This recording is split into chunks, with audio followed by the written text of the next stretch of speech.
So if you've been following the news, you've probably felt it that a definite increase in tension between India and Pakistan.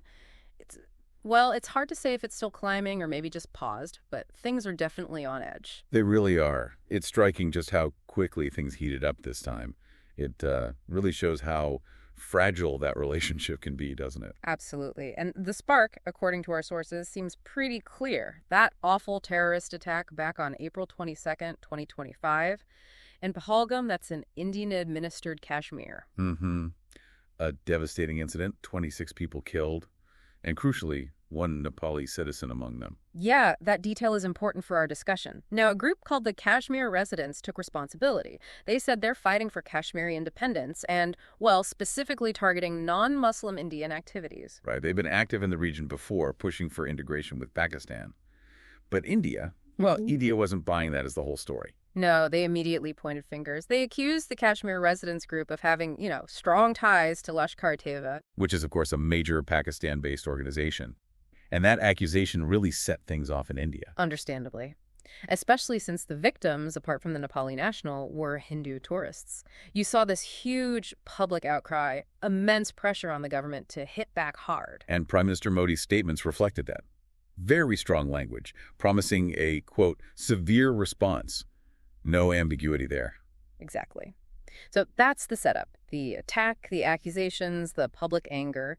Our goal here today is to sort of unpack what happened next. We want to look at the chain of events, figure out how likely war actually is, and really importantly for you listening, explore what all this could mean for Nepal and Nepalis. Yeah, that Nepal angle is critical. It often gets lost when the focus is just on India and Pakistan. But the ripple effects are potentially huge for Nepal, given how interconnected things are. Okay, so let's start right after the Pahalgam attack. India's immediate reaction, what did that look like? It was fast and pretty sweeping.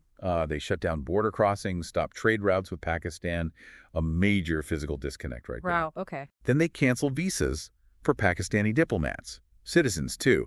That's a serious diplomatic move. And perhaps most worrying, there are these reports unconfirmed, but worrying about India maybe canceling water treaties. Water treaties, that sounds incredibly serious. It would be a massive implication for regional resources if true. And Pakistan, they obviously wouldn't just sit back. No, they mirrored India's actions pretty closely, expelled Indian diplomats, stopped all trade going the other way, and they closed their airspace to Indian planes, which causes all sorts of travel and logistical headaches. Right. Plus, and this really shows the level of concern, the Pakistani government actually told people living near the border to start stockpiling food. Stockpiling food, that tells you they were genuinely bracing for conflict, doesn't it? It certainly does. And it wasn't just diplomatic tit for tat. We saw military moves too, right? Yeah, India reportedly ran security drills in several states, sort of flexing their military muscle, showing readiness. And if you look back, this kind of response, well, it fits a pattern, doesn't it? You mean after other major attacks, like the Uri attack in 2016? Exactly. India launched that surgical strike then, and after the Pulwama attack in 2019, we saw the Balakot airstrike. So there's a history of military retaliation. Which definitely raised the stakes this time. Everyone was kind of expecting something. Precisely. Which brings us to the next big event, India's airstrike. Walk us through that. Okay, so this was on the night of May 7th. About 2 weeks after Pahalgam, India launched airstrikes, and crucially, not just in Pakistan-administered Kashmir, they hit targets inside Pakistan proper as well. And their official story was very carefully worded. Very. They said they hit 9 locations, all identified as, quote, terrorist infrastructure. They framed the whole thing as non-preemptive, non-escalatory, proportionate, and responsible. Yeah. The stated aim was just dismantling these networks, stopping fighters from crossing into India. That was the official line. But Pakistan told a completely different story. Completely different. They said only 6 places were hit and insisted they were civilian areas. Definitely not terror camps. Plus, they made this huge claim that they had shot down 5 Indian aircraft. A claim India flatly denied. Right. So lots of conflicting information. But what's clear is that this exchange, this airstrike, and the conflicting claims has pushed tensions higher than they've been in maybe 2 decades. Our sources agree on that. Which leads us right to the big question. Yeah. How close are we to actual war? Because Pakistan must be under enormous pressure to hit back now, right? Huge pressure. You've got the army chief, the prime minister, both publicly vowing a response. A lot of experts we're looking at think some kind of Pakistani counterattack isn't just likely, it's probably, Well, almost inevitable for them strategically. It's about deterrence, isn't it? Both sides trying to show they can and will inflict pain. Exactly. Reestablishing deterrence. That seems to be the driving force. Each side wants the other to think twice next time. But it's such a dangerous cycle. What actually determines if this spins out of control into full-blown war? Well, a huge part of it will be how Pakistan responds. What's the scale? What's the nature of their action? And then, crucially, how does India react to that? Any misreadings, any miscalculations right now could be disastrous. And the internal politics in both countries must be playing a big role, too. Oh, absolutely. You've got the BJP government in India, known for its tough line on Pakistan, needing to look strong domestically. And in Pakistan, the military is incredibly powerful, and historically they've used the threat of conflict with India to, maintain their influence. Both sides need to project strength to their own people.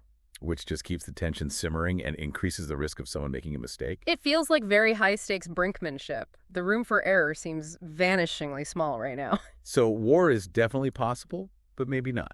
Maybe not guaranteed. That's the key, I think. The threshold for all-out war is still very high. Nuclear powers don't rush into that lightly.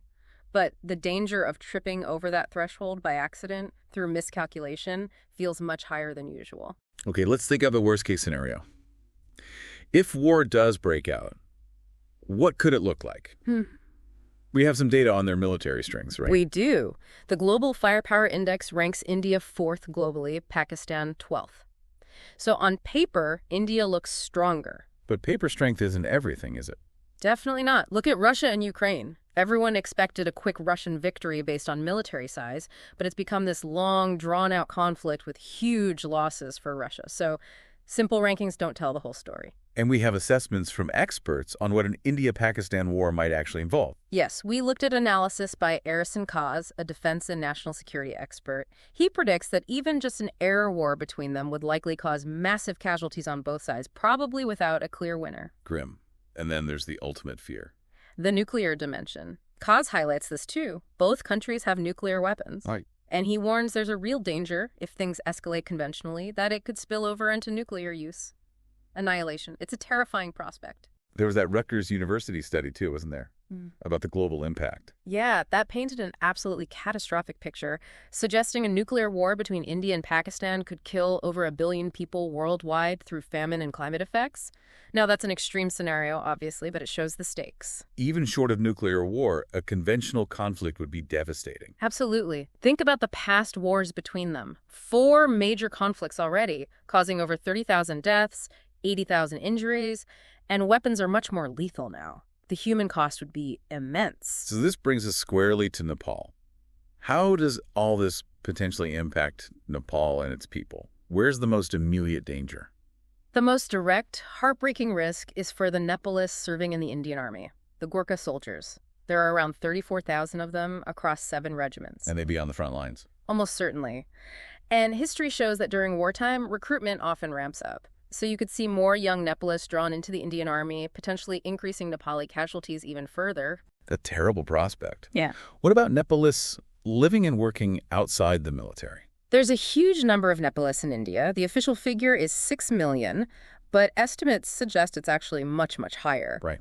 They'd face risks to their safety, obviously, but also potentially mass job losses if the Indian economy takes a hit. You could see a huge wave of people trying to return to Nepal, which would put enormous strain on resources back home. And the smaller Nepali community in Pakistan would also be vulnerable. Yes, they'd face similar risks, just on a smaller scale. And Nepal's border with India being open, that creates specific vulnerabilities, doesn't it?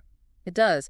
Firstly, the risk of refugees. If war displaces large numbers of people in India, Nepal could suddenly face a massive influx, similar to refugee crises we've seen elsewhere.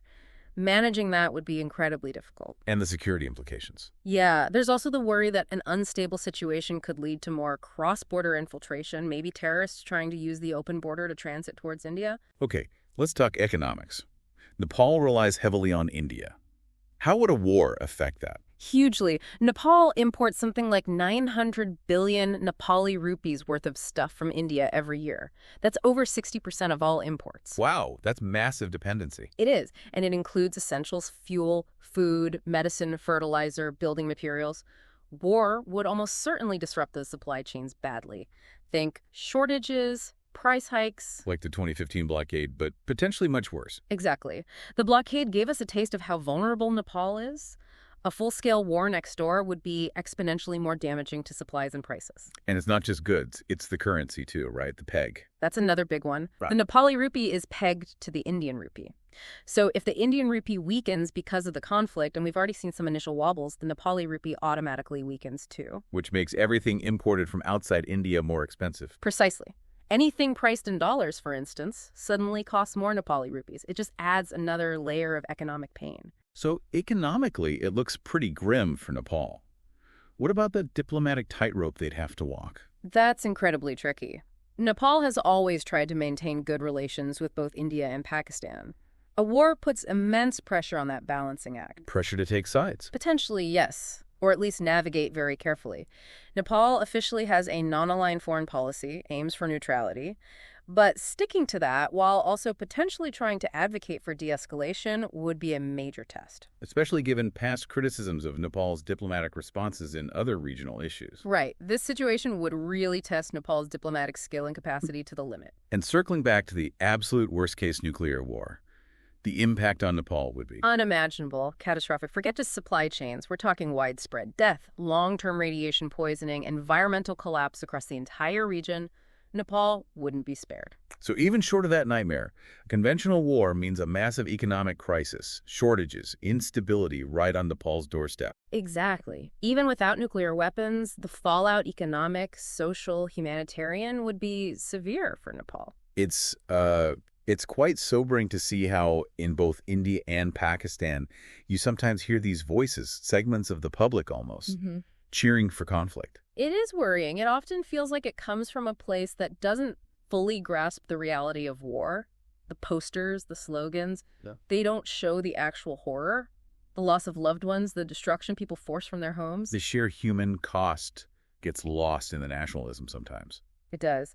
And for Nepal, as we've laid out, this isn't some distant problem. It's happening right next door. The analogy you hear sometimes, it's like a fire breaking out in your neighbor's house. You're inevitably going to feel the heat, smell the smoke, maybe worse. Precisely. The impact is unavoidable. So look, as we wrap this up, I think the strongest feeling coming through from our sources, and it's one I certainly share, is just a deep hope that things cool down, that de-escalation happens, that we avoid the horrors we've been talking about. Absolutely, because it's so clear, isn't it? Peace and stability between India and Pakistan isn't just good for them. It's essential for the well-being of Nepal and, frankly, the entire region. Our fates are really intertwined. It really drives home how connected we all are and how these big geopolitical events have such profound, far-reaching consequences. Definitely something for all of us, especially you listening, to keep thinking about as this situation develops.